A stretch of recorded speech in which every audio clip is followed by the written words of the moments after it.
Hello बच्चों, आप सभी का वेलकम है आपका प्यारा सा चैनल तनु क्लासेस में। आज की इस वीडियो में हम लोग पढ़ने वाले हैं जीव विज्ञान का जो पहला अध्याय है जिसका नाम है जैव प्रक्रम यानी कि लाइफ प्रोसेस। ये चैप्टर आपके लिए काफी इंपॉर्टेंट है। इसमें हम लोग बेसिकली पूरा थ्योरी यानी कि पूरे चैप्टर का आपको अच्छे से समझाएंगे, पूरे नोट्स को आपको अच्छे से बताएंगे। ठीक है, आप लोग को क्या करना है, सिर्फ कॉपी कलम निकाल करके बैठना है और जो जो इंपोर्टेंट पॉइंट बोलेंगे उसको नोट करना है, क्योंकि जब तक तोड़ेंगे नहीं तब तक छोड़ेंगे नहीं। ठीक है, तो जब तक इसको पूरा समझेंगे नहीं तब तक इसको नहीं छोड़ेंगे। आपको बहुत मजा आएगा। प्लीज मेरी बातों को सिर्फ ध्यान से सुनिएगा और कॉपी कलम में जो जो पॉइंट आपको बोलेंगे उसको नोट कीजिएगा या फिर स्क्रीनशॉट लीजिएगा। चलिए चैप्टर की शुरुआत करते हैं। आपका बायोलॉजी का जो है पहला अध्याय है, क्लास 10 साइंस में बायोलॉजी का पहला अध्याय है। नाम क्या है? जैव प्रक्रम, जिसको इंग्लिश में हम तो बोलते हैं लाइफ प्रोसेस। अब हम लोग समझते हैं कि जैव प्रक्रम का मतलब क्या होता है, क्योंकि जब तक आप जैव प्रक्रम का मतलब ही नहीं समझेंगे फिर ये चैप्टर का क्या मजा आएगा, नहीं आएगा। चलिए समझते हैं। देखिए, जैव प्रक्रम जिसको हम लोग इंग्लिश में बोलते हैं लाइफ प्रोसेस। जैव प्रक्रम क्या होता है? जीवों को अपने जीवन के लिए किए गए सभी अनुरक्षण को जैव प्रक्रम कहते हैं। सिंपल का मतलब है कि जीवों को अपने जीवन के लिए यानी कि हम लोगों को अपने जिंदगी के लिए जीने के लिए जो जो हम लोग अनुरक्षण करते हैं उसको जैव प्रक्रम बोलते हैं। अब अनुरक्षण में आपका आ गया भोजन करना, श्वसन करना, उत्सर्जन करना, ये सभी का जो सम्मिलित रूप है वो आपका क्या कहलाएगा? जैव प्रक्रम के अंतर्गत आएगा। ठीक है, अब भोजन करना, अब बताइए हम लोग भोजन किए बिना रह सकते हैं? बिल्कुल नहीं रह सकते हैं। श्वसन करना, क्या बताइए हम लोग बिना सांस लिए हुए रह सकते हैं? बिल्कुल नहीं रह सकते हैं। उत्सर्जन करना यानी कि बताइए बिना मलमूत्र निकाले हम लोग जिंदगी यानी कि जिंदा रह सकते हैं, जीवित रह सकते हैं? बिल्कुल नहीं रह सकते हैं। तो जीवों को अपने जीवन के लिए, जीवों को अपने जीवन के लिए या फिर जीवों को जीने के लिए भोजन करना, श्वसन करना, उत्सर्जन करना है, यही सम्मिलित रूप जो है जैव प्रक्रम के अंतर्गत आता है। तो ये हो गया आपका जैव प्रक्रम। अब जैव प्रक्रम के बाद जो आपका पहला टॉपिक आता है वो है पोषण, जिसको इंग्लिश में लोग बोलते हैं न्यूट्रिशन। पोषण, पोषण क्या होता है? बहुत ही इंपॉर्टेंट है, इसको समझिए, क्योंकि ये जो आपका वीडियो बनने वाला है वो पूरे तरीके से पोषण पर ही बनने वाला है। पोषण का मतलब हुआ जीवों द्वारा पोषक पदार्थों को ग्रहण कर उससे ऊर्जा प्राप्त करना पोषण कहलाता है। और जो जीव इस क्रिया को करता है, पोषण की क्रिया को करता है, उसे पोषी कहते हैं। आप सिंपल सा मतलब इसका समझिए, यानी कि जो जीव है यानी कि जो हम लोग हैं अपने पोषक पदार्थ को ग्रहण करके क्या करते हैं? उससे ऊर्जा प्राप्त करते हैं। मतलब हम लोग मान लेते हैं खाना खाए, चावल खाए, रोटी खाए, तो खाने का मतलब क्या हो गया कि हम लोग रोटी खाए, हम लोग को ऊर्जा मिला, यानी कि उससे हम लोग ऊर्जा प्राप्त की। अब कोई आदमी अगर 2 दिन खाना नहीं खाएगा तो 100% वो बेहोश हो जाएगा, क्योंकि उसको कोई ऊर्जा नहीं मिला है। ठीक है, तो हम लोग जो खाते हैं वो क्यों खाते हैं? क्योंकि उससे हम लोगों को एनर्जी मिलता है, ऊर्जा मिलता है। अगर नहीं खाएंगे तो हम लोगों को ऊर्जा नहीं मिलेगा। तो इसका मतलब क्या हो गया कि जीवों द्वारा पोषक पदार्थ को ग्रहण करके क्या होता है? उससे ऊर्जा प्राप्त होता है। यानी कि हम लोग कोई अगर पदार्थ को ग्रहण करते हैं, चाहे वो चावल हो, दाना हो, चाय हो, कुछ भी हो, पानी हो, कुछ भी हो, उसको जो ग्रहण करते हैं तो उससे हम लोग क्या क्यों ग्रहण करते हैं? क्योंकि उससे हम लोगों को ऊर्जा प्राप्त करना है, यानी उससे हम लोग ऊर्जा प्राप्त करते हैं। तो इसी को कहते हैं पोषण, इसी को कहते हैं, यानी कि यही जो क्रिया है वो कहलाएगा पोषण। यानी कि सिंपली मतलब समझे तो जीवों के द्वारा यानी कि हम लोग जो भोजन करते हैं तो यही जो क्रिया है इसी को पोषण बोलेंगे। और क्योंकि इसको हम लोगों ने किया, मतलब कि मैं या फिर आप लोग, तो जो भी इसको किया उसको बोलेंगे पोषी। ध्यान रखिएगा, यानी कि जो जीव इस कार्य को करता है, जो जीव में आपका मनुष्य आ गया, कुत्ता बिल्ली सब आ गया, तो ये कहलाएगा पोषी। और ये जो प्रक्रिया पूरा हुआ ये कहलाएगा पोषण। ठीक है, तो पूरी प्रक्रिया को हम लोग बोलेंगे पोषण, और जो जीव इस काम को किया उसको बोलेंगे पोषी। ध्यान रखिएगा, जीवों के द्वारा पोषक पदार्थ को ग्रहण कर उससे ऊर्जा प्राप्त करना पोषण कहलाता है, और जो जीव इस क्रिया को करता है उसे पोषी कहते हैं। ये चीज अगर आप समझ में गए तो फिर ये चैप्टर आपको बहुत मजेदार, बहुत ही मजा आ जाएगा। ठीक है, चलिए अब पोषण जो है वो टोटल 2 प्रकार के होते हैं। सबसे पहला प्रकार आपका स्वपोषण, जिसको इंग्लिश में बोलते हैं ऑटोट्रोफिक न्यूट्रिशन, और जो आपका दूसरा प्रकार है वो है परपोषण, जिसको बोलते हैं हेटेरोट्रोफिक न्यूट्रिशन। ठीक है, तो पोषण आपका 2 प्रकार का, एक स्वपोषण और एक परपोषण। अब स्वपोषण क्या होता है, परपोषण क्या होता है, हम लोग एक एक करके समझते हैं। ठीक है, जो सबसे पहला है आपका वो है स्वपोषण। स्वपोषण को इंग्लिश में हम लोग बोलते हैं ऑटोट्रोफिक। अब ऑटोट्रोफिक का आप लोग मतलब को समझिए, क्योंकि जब आप ऑटोट्रोफिक को समझ जाइएगा तो 100% है कि आपको इस स्वपोषण का डेफिनेशन जो है समझ में आ जाएगा। देखिए, ऑटो का मतलब होता है सेल्फ, यानी कि जो ऑटोमेटिक, ऑटो यानी कि सेल्फ, यानी कि खुद से। ठीक है, तो ऑटो का मतलब होता है सेल्फ, जिसको हम लोग हिंदी में बोलेंगे स्वतः। ट्रोफ का मतलब होता है न्यूट्रिशन, जिसको हम लोग इंग्लिश में बोलते हैं, हिंदी में बोलते हैं पोषण। तो यानी कि खुद से पोषण जो होता है उसको बोलेंगे स्वपोषण, यानी कि ऑटोट्रोफ मतलब खुद से जो पोषण होता है, यानी कि स्वतः जो पोषण होता है उसको बोलेंगे स्वपोषण। स्वतः जो पोषण होता है उसको क्या बोलेंगे? स्वपोषण बोलेंगे। अब हम लोग यहाँ पर समझते हैं। देखिए, पोषण की वह क्रिया जिसमें कोई जीव अपना भोजन तैयार करता है उसे स्वपोषण कहते हैं। यानी कि पोषण की वह क्रिया जिसमें कोई जीव अपना भोजन खुद से तैयार करता है, स्वयं तैयार करता है, यानी कि स्वतः तैयार करता है, ऑटो तैयार करता है, उसी को हम लोग बोलेंगे स्वपोषण। और जो इस क्रिया को करने वाला होता है उसको बोलेंगे स्वपोषी, यानी कि जो जीव इसको किया उसको बोलेंगे स्वपोषी, और जो प्रक्रिया हुआ इस प्रक्रिया को बोलेंगे हम लोग स्वपोषण। ठीक है, तो वही चीज है कि पूरे प्रक्रिया को हम लोग पोषण बोलते हैं और उस जीव को पोषी बोलते हैं। तो यहाँ पर एग्जांपल दिया गया है कि भाई स्वपोषण के दो पोषण के दो प्रकार, एक स्वपोषण एक परपोषण। अब स्वपोषण जो है वो खुद से होने वाला प्रोसेस है, इसलिए इसको बोलेंगे स्वपोषण, और स्वयं इसमें भोजन तैयार करता है इसलिए इसको स्वपोषण बोलते हैं। और स्वपोषण जो क्रिया, इस क्रिया को जो करने वाला जीव होता है उसको बोलते हैं स्वपोषी। ठीक है, इसका एग्जाम्पल भी आप देख सकते हैं, जितना भी हरा पौधा है वो स्वपोषी होता है, क्योंकि पौधा जो है वो खुद से, मतलब कि ऐसा तो है नहीं कि वो चावल और बर्तन लेकर के खाना बनाता है, बिल्कुल नहीं। वो क्या करता है, खुद से अपना भोजन प्राप्त करता है सूर्य का लाइट से, प्रकाश का। हम लोग उसके बारे में पढ़ेंगे कि कैसे कैसे वो करता है। ठीक है, तो सभी हरे पौधे जो है वो स्वपोषी का एग्जाम्पल होगा, क्योंकि इन पौधे में एक प्रकार की रचना हरित लवक या क्लोरोप्लास्ट पाई जाती है। क्योंकि ये जो पत्ते हैं इनकी जो भी रचना है, इसके पर मतलब कि पौधे में क्या पाई जाती है, हरित लवक पाई जाती है, जिसको हम लोग इंग्लिश में बोलते हैं क्लोरोप्लास्ट। तो इसीलिए इसको, यानी कि हरा पौधा को हम लोग स्वपोषी कैटेगरी में रखते हैं। ठीक है, तो अगर आपको पूछा जाए कि इनमें से कौन स्वपोषी है, तो अगर वहां पर आपको ऑप्शन में रहेगा कि सभी हरे पौधे, तो आपको सभी हरे पौधे में टिक लगाना है। ये जो है आपका क्या है, स्वपोषी है। स्क्रीनशॉट आप लोग जरूर ले लीजिए। ठीक है, अब देखिए, हरे पौधे में हरे रंग का एक वर्णक होता है, यानी कि हरे पौधे में जो है हरे रंग का एक कलर होता है, एक वर्णक होता है, जिसे क्लोरोफिल कहते हैं, और यह लवक में पाए जाते हैं। ठीक है, तो हरे रंग में जो एक मतलब कि एक प्रकार का जो वर्णक होता है उसी को क्या बोलते हैं, क्लोरोफिल बोलते हैं। और ये कहाँ पर पाया जाता है, लवक में पाया जाता है। तो स्वपोषण का मतलब समझ में आ गया, जो खुद से अपना भोजन खुद से तैयार करे, जैसे कि पेड़ पौधे वो अपना भोजन खुद से तैयार करते हैं, तो वो स्वपोषण हो जाएंगे। और जो इस जीव है, जो भी जीव है उसको बोलेंगे स्वपोषी, यानी कि जो पौधा है, जो पेड़ है, उसको क्या बोलेंगे, स्वपोषी, यानी कि वो अपना भोजन जो है खुद से तैयार करता है। अब हम लोग देखते हैं परपोषण, जिसको इंग्लिश में हम लोग बोलते हैं हेट्रोट्रॉफिक। क्या बोलते हैं, हेट्रोट्रॉफिक। अब परपोषण का भी मतलब आप इंग्लिश में समझिए, क्योंकि इंग्लिश बहुत ही इंपॉर्टेंट है, आपको एक ही बार में पूरा डेफिनेशन जो है इससे समझ में आ जाएगा। ठीक है, देखिए, हेट्रोट्रॉफिक, हेट्रो का मतलब होता है अदर, यानी कि दूसरा, ट्रॉफ का मतलब होता है न्यूट्रिशन, यानी कि पोषण। तो ट्रॉफ का मतलब आपका हो गया पोषण। ठीक है, और वहीं पे हेट्रो का मतलब अदर, अदर का मतलब हो गया दूसरे, अदर का मतलब क्या हो गया, दूसरे, यानी कि जो जीव दूसरे से अपना पोषण को प्राप्त करता है, अपना भोजन को प्राप्त करता है, उसी को बोलेंगे परपोषण। ठीक है, तो जो खुद से बनाता था उसको बोलेंगे स्वपोषण, और जो दूसरे से प्राप्त करता है उसको बोलेंगे परपोषण। अब हम लोग समझते हैं, डेफिनेशन को देखते हैं। पोषण की वह क्रिया जिसमें कोई जीव अपना भोजन अन्य जीवों या पादपों से प्राप्त करता है उसे हम लोग परपोषण कहते हैं, तथा इस प्रकार के जीवों को परपोषी कहते हैं। यानी कि पोषण की वह क्रिया जिसमें कोई जीव अपना जो भोजन है वो किससे प्राप्त करता है, अन्य जीवों से प्राप्त करता है, या फिर अन्य पादप या फिर पेड़ पौधे कहीं से भी प्राप्त करता है, उसको हम लोग बोलेंगे परपोषण। और इस प्रकार के जीवों को क्या बोलेंगे, परपोषी। ठीक है, तो जो भी जीव है उसको हम लोग परपोषी बोलेंगे। अब इसका एग्जाम्पल भी देख लीजिए, जैसे मनुष्य, ये खुद से तो होता नहीं है, खुद से बिल्कुल नहीं होता है। ये क्या पेड़ पौधा खाता है, मांस मछली जो भी है खाता है, तो ये क्या हो गया, दूसरे से अपना भोजन प्राप्त किया, तो ये हो गया आपका परपोषण। कुत्ता, ये भी आपका परपोषण। गाय, ये भी आपका परपोषण। तो ये सभी जो है आपका परपोषण का एग्जाम्पल है। ठीक है, अब देखते हैं परपोषण भी जो है मुख्यतः 3 प्रकार के होते हैं। सबसे पहले हम लोगों ने देखा पोषण का टोटल 2 प्रकार, एक स्वपोषण, एक परपोषण।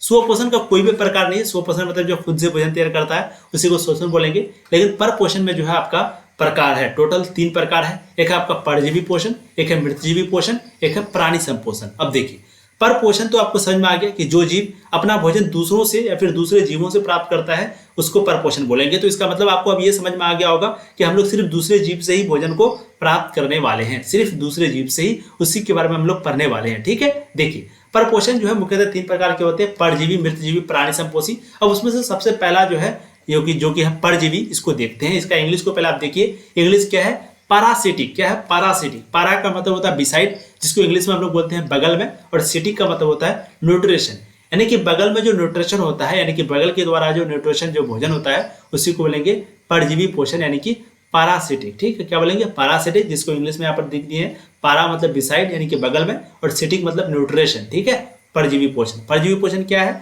पोषण की वह क्रिया जिसमें कोई जीव अन्य जीवों के आश्रय में रहकर अपना भोजन प्राप्त करता है उसे परजीवी पोषण कहते हैं। ठीक है, तो पोषण की वह क्रिया जिसमें कोई जीव जो है अन्य जीवों के आश्रय में रहकर के क्या करता है, अपना भोजन प्राप्त करता है, तो उसे हम लोग परजीवी पोषण कहते हैं। और इस प्रकार के जीवों को परजीवी कहते हैं। इस प्रकार के जीवों को क्या कहते हैं, परजीवी कहते हैं। जिस जीव के शरीर से परजीवी अपना भोजन प्राप्त करता है उसे पोषी कहते हैं। तो ध्यान दीजिएगा, सभी इंपॉर्टेंट पॉइंट है यहाँ पर आपका कि वह क्रिया जिसमें कोई जीव अन्य जीवों के आश्रय में रहकर के, यानी कि अन्य जीवों पर निर्भर रहकर के अपना भोजन प्राप्त करे, तो उसी को हम लोग बोलेंगे परजीवी। ठीक है। और अगर इस प्रकार के जीवों को परजीवी कहते हैं, इस प्रकार के जीवों को क्या कहते हैं, परजीवी कहते हैं। और जिस जीव के शरीर से परजीवी अपना भोजन प्राप्त करता है वो पोषी कहलाता है। ठीक है। और जो भी जीवित, जो भी जिंदा, जो मतलब कि होता है जो भी, ठीक है, तो कोई भी जीवित चीज अगर होता है उससे अगर जीवों को परजीवी कहते हैं, इस प्रकार के जीवों को। और जो जिस चीज के जीव के शरीर से परजीवी अपना भोजन प्राप्त करने में, तो आपको समझ में आ गई कि जो जीव जो है किसी दूसरे के मतलब कि दूसरे के पास जाके निर्भर रह करके अपना भोजन प्राप्त करे, उसी को बोलेंगे परजीवी। और इस जीव को बोलेंगे, सॉरी, जीव को बोलेंगे परजीवी, और वो जो है परजीवी पोषण कहलाएगा। ठीक है, सिंपल सा एग्जाम्पल आपको जरूर याद रखना है परजीवी पोषण का क्या क्या है। जीवाणु, गोलकृमि, मलेरिया। जीवाणु, गोलकृमि, मलेरिया, ये जो है आपका परजीवी पोषण का उदाहरण है। तो हो सके तो यहाँ पर भी आप लोग एक स्क्रीनशॉट ले लीजिए। ठीक है। चलिए अब देखिए नेक्स्ट टॉपिक है जो कि है मृतजीवी पोषण। टोटल पोषण के 3 प्रकार। मृतजीवी टोटल आपका जो है पर पोषण के 3 प्रकार, जिसमें पहला आपका जो प्रकार था वो था परजीवी पोषण। अब जो दूसरा है वो है मृतजीवी पोषण। और नाम से ही आपको पता चलता होगा, मृतजीवी यानी कि जो मरे हुए चीजों से, सड़े हुए चीजों से, गले हुए चीजों से अपना भोजन को प्राप्त करता है, उसी को क्या बोलेंगे, मृतजीवी पोषण बोलेंगे। सेप्रोफाइटिक, सेप्रोफाइटिक को अगर हम लोग अलग अलग लिखेंगे तो सेप्रो का मतलब होता है टू एब्जॉर्ब, यानी कि प्राप्त करना, पोषण, और फाइटिक का मतलब होता है पोषण। ठीक है। तो मृतजीवी पोषण का मतलब हुआ कि जब कोई जीव, कोई भी जीव जंतु जो है सड़े गले पदार्थों या जीवों से अपना भोजन प्राप्त करता है, सड़े गले पदार्थों या जीवों से अपना भोजन प्राप्त करता है, इस क्रिया को हम लोग मृतजीवी पोषण कहते हैं। और इस प्रकार के जीवों को हम लोग मृतजीवी कहते हैं। प्रक्रिया को मृतजीवी पोषण और जीव को मृतजीवी। ठीक है। और ये जो है मृतजीवी अपघटक भी कहलाते हैं। और मृतजीवी जो है वो क्या कहलाते हैं, अपघटक भी कहलाते हैं। एग्जाम्पल आप जरूर देखिए, कवक, प्रोटोजोआ, केचुआ। कवक, प्रोटोजोआ, केचुआ, ये जो है आपका मृतजीवी पोषण का उदाहरण है। जीवाणु, गोलकृमि, मलेरिया, यह आपका परजीवी का। उसके बाद कवक, प्रोटोजोआ, केचुआ, यह आपका मृतजीवी का। तो यहाँ पर भी आप लोग एक स्क्रीनशॉट जरूर ले लीजिए। 1 2 3। अब देखिए अगला टॉपिक जो कि है प्राणी संपोषण, जिसको इंग्लिश में हम लोग लिखते हैं होलोजोइक न्यूट्रिशन। होलो का मतलब होता है कंप्लीट, जोइक का मतलब होता है एनिमल लाइक, यानी कि जानवर के जैसा। अब इसको देखते हैं प्राणी संपोषण का डेफिनेशन को, परिभाषा को। पोषण की वह प्रक्रिया जिसमें कोई जीव अपना भोजन तरल या ठोस के रूप में ग्रहण करता है उसे हम लोग प्राणी संपोषण कहते हैं। और इस प्रकार के जीवों को प्राणी संपोषी कहते हैं। ठीक है। तो पोषण की वह प्रक्रिया जिसमें कोई जीव अपना भोजन जो है तरल या ठोस के रूप में ग्रहण करे उसे हम लोग प्राणी पोषण कहते हैं। ठीक है, प्राणी संपोषण। और इस प्रकार के जीवों को प्राणी संपोषी कहते हैं। तो जो प्राणी है उसको प्राणी संपोषी, और जो प्रक्रिया है उसको प्राणी संपोषण। ठीक है।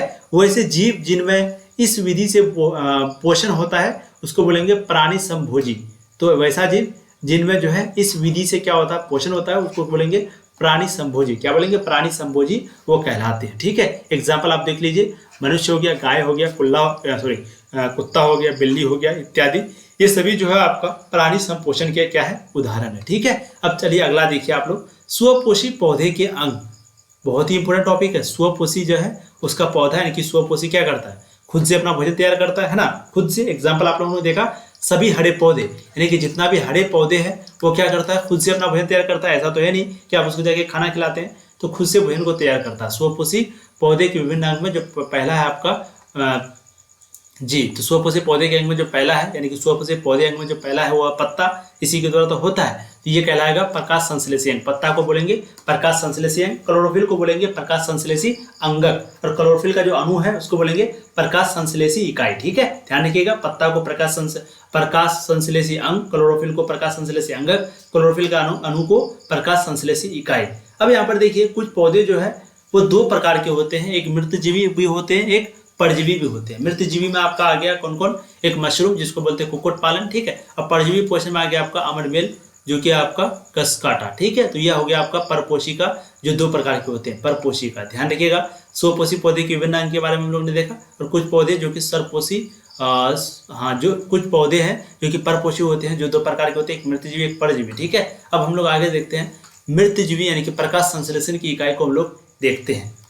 ये भी आपका बहुत इंपॉर्टेंट टॉपिक है। प्रकाश संश्लेषण इकाई आपके एग्जाम में पूछा भी जाता है, ठीक है। तो प्रकाश संश्लेषण इकाई क्या है, प्रकाश संश्लेषण क्या है, इसका सूत्र कभी कभी आपको पूछ देगा, जो कि काफी इंपॉर्टेंट है। ऑब्जेक्टिव क्वेश्चन में तो अक्सर जो है ये प्रश्न आपको पूछा ही जाता है, ठीक है। तो देखिए, प्रकाश संश्लेषण की इकाई क्लोरोफिल ही वह वास्तविक अणु है जिसके द्वारा प्रकाश संश्लेषण की प्रक्रिया संपन्न होती है, ठीक है। तो क्लोरोफिल ही वह वास्तविक अणु है जिसके द्वारा क्या होता है, जो प्रकाश संश्लेषण की जो प्रक्रिया है वो संपन्न होती है। अतः क्लोरोफिल अणुओं को प्रकाश संश्लेषण इकाई कहते हैं, ठीक है। अतः क्या कहते हैं, जो भी क्लोरोफिल अणु है उसको क्या बोलेंगे, प्रकाश संश्लेषण इकाई। अब प्रकाश संश्लेषण क्या होता है इसको समझते हैं। फोटोसिंथेसिस, इंग्लिश में बोलते हैं फोटोसिंथेसिस, यानी कि प्रकाश संश्लेषण। देखिए, सूर्य प्रकाश की उपस्थिति में हरे पौधे मिट्टी से जल तथा खनिज लवण और वायुमंडल से कार्बन डाइऑक्साइड लेकर ग्लूकोज का निर्माण करता है। इस प्रक्रिया को प्रकाश संश्लेषण संरक्षण कहते हैं, ठीक है। तो सूर्य प्रकाश की उपस्थिति में हरे पौधे मिट्टी से जल तथा खनिज लवण और वायुमंडल से कार्बन डाइऑक्साइड लेकर ग्लूकोज का निर्माण करता है। इस प्रक्रिया को बोलेंगे प्रकाश संश्लेषण, ठीक है। एग्जाम्पल आप यहाँ पर रिएक्शन जो है देख लीजिए। यहाँ पर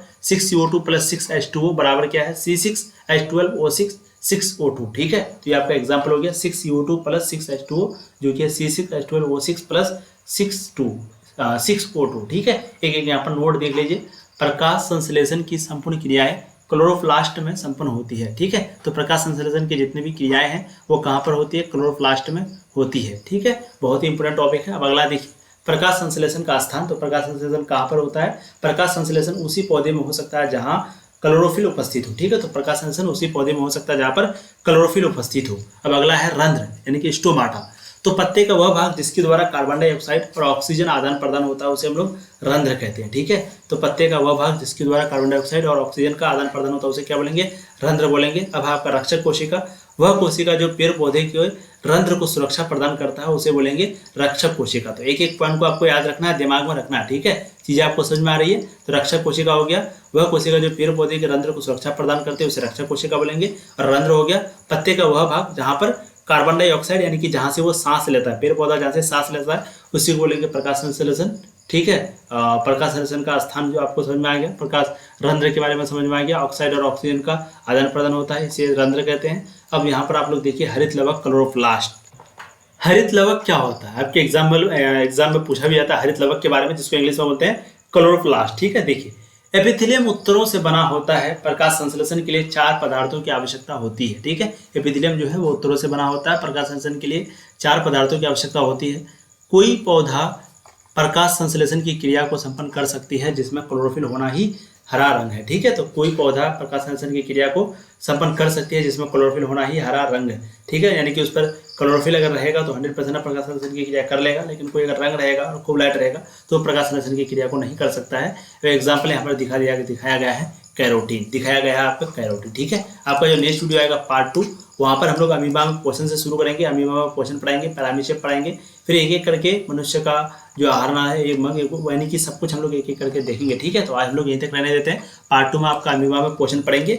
जो जो इंपोर्टेंट पर आपको बोले थे प्लीज उसको नोट कर लीजिएगा। चैनल को आप सब्सक्राइब कर लीजिएगा अगर पहली बार आए हैं तो। यहाँ पर आपको क्लास 10th की पूरी तरीके से तैयारी कराई जाती है। एक बार आप जाके जरूर चैनल पे देखिए, चैनल पे या फिर व्हाट्सएप पे मैसेज जरूर कीजिए, ठीक है। Thank you so much.